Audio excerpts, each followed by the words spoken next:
لقمان حکیم جن کا ذکر قرآن پاک میں آیا ہے، وہ نبی نہیں تھے لیکن ان کے نام سے پوری سورہ آئی ہے 21ویں پارے میں. کس وجہ سے جانتے ہیں؟ لقمان حکیم نے اپنے بیٹے کو جو نصیحتیں کی ہیں اپنے بیٹے کو، وہ نصیحتیں تو اللہ نے قرآن میں بیان کر دیا. وَإِذْ قَالَ لُقْمَانُ لِابْنِهِ وَهُوَ يَعِظُهُ يَا بُنَيَّ لَا تُشْرِكْ بِاللَّهِ. یاد کرو جب لقمان نے اپنے بیٹے سے کہا نصیحت کرتے ہوئے، اے بیٹے اللہ کے ساتھ کسی کو شریک نہیں ٹھہرانا. یہ نصیحتیں ہیں جو باپ بیٹے کو کرنا چاہیے. یا بنی اقیم الصلاۃ، اے بیٹے نماز ہمیشہ پڑھنا. لقمان حکیم نے اپنے بیٹے کو نصیحت کی تھی. وَأْمُرْ بِالْمَعْرُوفِ وَانْهَ عَنِ الْمُنْكَرِ وَاصْبِرْ عَلَى مَا أَصَابَكَ. اچھائی کی بات کرنا، برائیوں سے روکنا، اور جو مصیبت آئے اس پر صبر کرنا. لقمان حکیم اپنے بیٹے کو کہہ رہے یا بنی انہا ان تک مثقال حبۃ خردل، کہتے ہیں اے بیٹے اگر برائی تو رائی کے دانے کے برابر بھی کرے، چاہے وہ آسمانوں میں جا کر کرے گا یا زمین کے اندر جا کر کے کرے گا، یأتی بہ اللہ، اللہ وہ تجھے سامنے لا کر دکھائے گا. یہ بیٹے کو نصیحت ہے کس کی؟ باپ کی. یہ اچھائیوں کا حکم تھا، یہ امر بالمعروف ہے. اتنا ہی نہیں، اور آگے آیتیں اگر میں پڑھوں چھوٹی بھی باتوں کا ذکر ہے. وَلَا تُصَعِّرْ خَدَّكَ لِلنَّاسِ. باپ کہہ رہا ہے بیٹے کو، بیٹا جب بات کرنا نا لوگوں سے تو منہ موڑ کر کے بات نہیں کرنا. ہاں کچھ لوگوں کی عادت ہے، ادھر ہے یوں منہ کر کے بات کر رہا ہے پیچھے. یہ غرور اور تکبر کی علامت ہے، گھمنڈ کی علامت ہے. بات کرے تو عاجزی و انکساری کے ساتھ آمنے سامنے بات کرے. یہ قرآن کا حکم ہے. وَلَا تَمْشِ فِي الْأَرْضِ مَرْحًا، اور زمین پر اکڑ کر کبھی مت چلنا. باپ اپنے بیٹے کو نصیحت کر رہا ہے. وَاقْصِدْ فِي مَشْيِكَ وَاغْضُضْ مِنْ صَوْتِكَ. جب چلنا تو دھیمے انداز میں چلو، زور زور پیر پٹک کر کے نہ چلنا. کیا ہم نے بھی اپنے بچوں کو یہ تربیتیں دی ہیں؟ کیا ہم اپنے بیٹوں کو یہ خیر کی دعوت دیتے ہیں؟ نہیں، قرآن کے احکام ہیں یہ. وَاغْضُضْ مِنْ صَوْتِكَ إِنَّ أَنْكَرَ الْأَصْوَاتِ لَصَوْتُ الْحَمِيرِ. باپ کہہ رہا ہے بیٹے کو بات کرنا تو دھیمی آواز میں بات کرنا، اس لیے کہ چلا چلا کے بات کرنا اللہ کو ناپسند ہے، اور سب سے ناپسند آواز گدھے کی آواز. اللہ تعالیٰ نے فرمایا یہ سب باتیں لقمان حکیم نے اپنے بیٹے سے کی ہیں، اور اس کو قرآن میں اللہ تعالیٰ نے بیان فرمایا. یہ سب چیزیں ہم نے چھوڑ دیا. امر بالمعروف کبھی ترک نہیں ہونی چاہیے. باپ اپنے بیٹے کو، پیر اپنے مرید کو، استاد اپنے شاگرد کو، آقا اپنے غلام کو، مزدور کو، وہ جب تک طاقت رہے اچھائیوں کی بات کرتا رہے، اسے اچھائیوں کی دعوت دیتا رہے. اور رہی بات دوسرے نمبر پر برائیوں سے روکنا، اس کو بھی کبھی ختم ہونے نہیں دینا. یہ بہت ڈینجر چیز ہے. اگر ختم ہو گئی تمہارے اندر سے اللہ کا عذاب آ جائے. اگر برائیاں کہیں دیکھ رہے ہو تو ہاتھ سے نہیں تو منہ سے تو روکو، زبان سے روکو. زبان سے نہیں روک سکتے تو اپنے دل سے ان کا بائیکاٹ کرو کہ آج سے میں تم سے نہیں ملوں گا، تم یہ کام کرتے ہو. یہ برائیوں سے روکنے کے طریقے بتائے گئے تاکہ اسے احساس ہو. کیوں روک رہے ہیں آپ؟ کیوں روک رہے ہیں؟ دو کاموں کی وجہ سے. اس سے بھی محبت ہے آپ کو اس لیے روک رہے ہیں. ایک تو زمین میں فساد نہیں ہونے چاہیے، اور دوسرا میرا بھائی جہنم میں نہیں جانا چاہیے. یہ فکر ہے نا ہماری. ہم برائیوں سے کیوں روکنے آئے؟ کیا فرق پڑتا ہے؟ اس لیے کہ میرا بھائی برائی کر کے دوزخ میں نہ جائے. یہ احساس ہو، ہمیں یہ فکر ہو. برائیوں سے روکنے کی عادت جب ختم ہو جاتی ہے تو کیا ہوتا ہے سنو. ایک حدیث پاک میں جبرائیل امین نے عرض کیا حضور پاک کی بارگاہ میں، یا رسول اللہ صلی اللہ تعالی علیہ وسلم، ایک بستی پر اللہ نے عذاب نازل کرنے کا حکم دیا مجھے.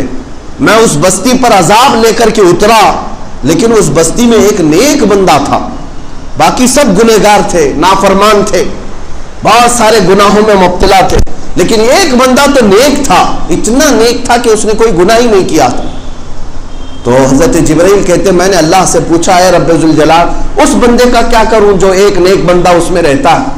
اللہ تعالیٰ نے فرمایا اس پر بھی عذاب نازل کرو، اس پر بھی عذاب نازل کرو. جبرائیل امین کہتے ہیں مجھے پوچھنے کی ہمت نہیں ہوئی، میں نے عذاب نازل کیا، پوری بستی تباہ و برباد ہو گئی، ختم ہو گئی. اللہ کا عذاب آیا، ہلاک ہو گئے. برسوں بعد حضرت جبرائیل کہتے میں نے رب ذوالجلال کی بارگاہ میں پوچھا ہے مولا اس کا کیا جرم تھا؟ اس نے کوئی گناہ تو نہیں کیا تھا لیکن تیرا عذاب اس کو بھی گرفتار کر لیا، ایسا کیوں؟ اللہ رب العزت ارشاد فرماتا ہے جبرائیل وہ نیک تو تھا، عبادت تو کرتا تھا، لیکن اس کے سامنے برائیاں ہوتی تھی، گناہ ہوتے تھے، وہ سب دیکھ کر کے خاموش رہتا تھا۔ اس لیے میرا قانون یہ ہے برائی دیکھ کر خاموش رہنے والے کا بھی وہی انجام ہوگا جو اس کے سامنے برائی کرنے والے کا ہوگا۔ یہ چیز سخت ہے، برائیوں سے روکنا یہ امت کی خصوصیت ہے، ہماری خصوصیت ہے، یہ اسپیشلٹی ہے آپ کی۔ اگر یہ بھی چھوٹ گئی تو پھر امت کی کیا خصوصیت آپ کے پاس رہے گی؟ الحمدللہ ہمارے علماء کرام نے برائیوں سے روکنے کے لیے چھوٹے موٹے لوگوں کو ہی نہیں بلکہ وقت کے بادشاہ کو بھی للکارا ہے۔ اگر وہ برائی کر رہا ہے علماء حق نے اس کو بھی بولا ہے، اس کو بھی تنبیہ کی ہے۔ چاہے وہ اکبر کی بات لے لو، 48 سال حکومت کرنے والا ڈکٹیٹر، اور اس کے سامنے کس کی مجال تھی؟ لیکن جب وہ ایک خرابی کی طرف جا رہا تھا، ایک عالم ربانی مجدد الف ثانی کھڑے ہوئے اور اسے للکارا اور اس سے کہا کہ تو گمراہ ہو گیا ہے، تو مرتد ہو گیا ہے، ایک نیا دین لا رہا ہے میرے مصطفیٰ کے دین کو چھوڑ کر۔ اس پاداش میں اس نے جیل میں بھی بند کیا، لیکن وہ عالم حقانی عالم ربانی یہ سمجھتے تھے کہ اگر میں بھی یہ ذمہ داری چھوڑ دوں تو پھر امت کا کیا حال ہوگا۔ اس لیے میرے عزیزوں برائیوں سے روکنا یہ اس امت کی خصوصیت ہے، چاہے وہ کسی کے بھی اندر آئے برائیوں سے روکو، چاہے وہ کفار و مشرکین میں آئے۔ ظلم کے خلاف آواز اٹھانا یہ حسینی کردار ہے۔ حضرت امام حسین کے چند بچے تھے، گھر پہ لے کر بیٹھتے، ایک یزیدی تو تھا، کیوں باہر آئے؟ اس لیے کہ آپ نے دیکھا کہ یہ خرابیاں آ جائیں گی امت میں۔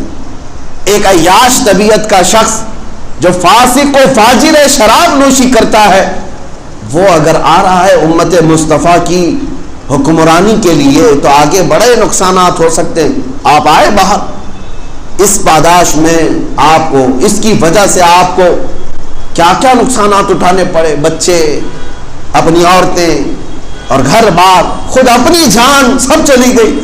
لیکن امت کی جو خصوصیت تھی برائیوں سے روکنے کی، اس سے امام حسین نے کبھی سمجھوتا نہیں کیا، کبھی سمجھوتا نہیں کیا۔ اے امت کے نوجوانوں، آپ کے لیے بھی یہ درس ہے کہ آپ میں سے جس کو اللہ نے طاقت دی ہے، وہ چھوٹی برائیاں ہوں بڑی برائیاں ہوں، روکنے کی کوشش کرو، روکو اسے۔ راستہ چلتے ہوئے ایسی آپ نے کسی کو زنا کرتے ہوئے دیکھا اور خاموشی سے ہنستے ہوئے چلے گئے، آپ کیا سمجھ رہے ہیں کہ وہ کسی اور کی لائف ہے، میں کچھ نہیں کر سکتا؟ نہیں، قیامت کے دن تمہاری آنکھوں سے بھی سوال ہوگا۔ تم دیکھ رہے تھے ایک شخص جہنم میں جا رہا تھا، کیا تم نے اسے روکنے کی کوشش کی ہے؟ الحمدللہ ہمارے یہاں پہلے ہمارے محلوں میں یہ عام رواج تھا، بڑے لوگ جو ہوتے تھے وہ بچوں کو ڈانٹتے بھی تھے، بلکہ کسی کا بھی بچہ غلطی کر رہا ہوتا تو مارتے بھی تھے، مسجدوں میں بھی ہوتا۔ لیکن اب وہ رواج ہی ختم ہو گیا۔ ہاں، اب کسی کے بچے کو چھو لو پورا گھر آ جائے گا لڑائی کے لیے۔ ارے میرا بچہ کیا کیا تھا آپ نے، کیسے اس کو پکڑ لیا، کیسے اس کو مارا؟ یہ ساری چیزیں کیوں ختم ہوئی ہیں؟ آپ یہ بڑھاوا دے رہے ہیں اپنے بچے کو شرارت کرنے کا اور برائیاں کرنے کا۔ بلکہ اگر کسی نے آپ کے بچے کو برائی پر ٹوکا تھا یا مارا تھا، بچہ روتے ہوئے آ کر شکایت کیا، تحقیق کرو کہ وجہ کیا تھی۔ یہ نہیں کہ غصے میں دشمنی نکالنے کے لیے اس کے پاس جائیں، تحقیق کرو کیا بچے نے حقیقت میں غلطی کی تھی، تو پھر جا کر کے جس نے روکا تھا اس کا شکر ادا کرو اور اپنے بچے کو اور تنبیہ کرو، پھر دیکھنا اگلی بار اس بچے کی ہمت نہیں ہوگی۔ اس بار ہوتا کیا ہے، لڑائی کر لیا تو بچہ شیر ہو گیا، اب کچھ بھی کر سکتا ہوں، باپ تو آئیں گے نا لڑنے کے لیے، میں کسی کے ساتھ کچھ بھی کر لوں گا، اگر کوئی مجھے پکڑنے آئے گا تو باپ کو لے آ جاؤں گا، میرا باپ تو ہے ہی ہے، سنبھالے گا۔ یہ بچوں کو برائیوں کی طرف بڑھانا اور انہیں حوصلہ دینا اور انہیں گمراہ کرنے کا سارا ذمہ انہی لوگوں کے سر پر آئے گا جو ماں باپ ہیں۔ ان برائیوں سے روکنے کے لیے بھی اپنے گھروں میں طریقے بنائیں۔ اچھا، میں نے جو علاج اور طریقہ بتایا تھا اس کی طرف آپ کو اشارہ کر کے چلتا ہوں۔ ظاہر سی بات ہے اسلامی حکومت میں تو ہم رہ نہیں رہے. ہمارے ہاں جمہوریت ہے, یہاں پر ایک ڈیموکریسی ہے, آپ کو اختیارات دیے گئے ہیں آزادی سے جینے کی. اسلامی حکومت ہوتی تو وہاں قاضی اسلام, حاکم اسلام, ان کو حکم تھا کہ وہ برائیوں کو طاقت سے روکیں. ان کو تو اجازت ہے مسلمان کو روکیں وہ برائی کرنے سے, یا ملک میں رہنے والے, جیسے یہاں کی پولیس کو بھی اجازت ہے, اختیار ہے کہ وہ برائیوں سے روکے. لیکن یہ کیا روکیں گے, یہ خود ہی اٹھاتے ہیں کہ کچھ دھندا کرو ہم سپورٹ کریں گے.